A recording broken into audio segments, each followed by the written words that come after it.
జనం చేతిలో చావు దెబ్బలు తింటున్న వ్యక్తి పేరు B B Sharma. Railway ticket collector. Vadodara నుంచి ముంబైకి బయలుదేరిన వీరాగ్రామ్ ట్రైన్లో డ్యూటీ చేస్తుండగా ఈ సంఘటన జరిగింది.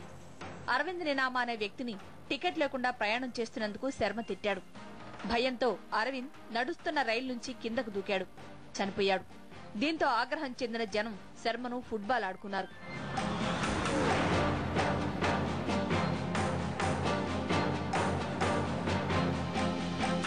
एक्चुअली लड़का है ना विदाउट टिकट था, तो ये टीसी ने जो है उसको पकड़ के ना पहले पूछा, फिर बोला तू बस में क्यों नहीं बैठा? టీసీ చంపేస్తానని బెదిరించాడు.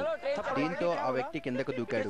మా కళ్ళ ముందే ఈ సంఘటన జరిగింది. चलती गाड़ी में ढकेल दूंगा बोल के सीधा आया ना, वैसे वो आते ही सीधा वो उड़ी मार दिया बेचारे लड़के ने। लड़के को क्या हुआ? लड़का भी गिर गया, पता नहीं लड़के का पोजीशन।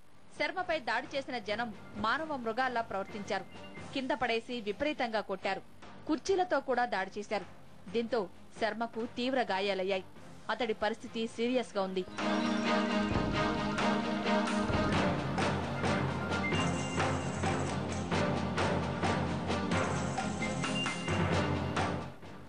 తమ ఉద్యోగిపై దాడి జరగడంపై రైల్వే శాఖ అధికారులు తీవ్ర ఆగ్రహం వ్యక్తం చేశారు.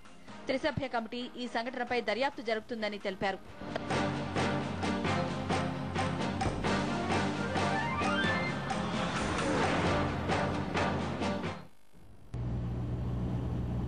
అగ్నిపర్వతం నుంచి పొంగి ప్రవహించిన లావా సమీప ప్రాంతాలను ముంచెత్తింది.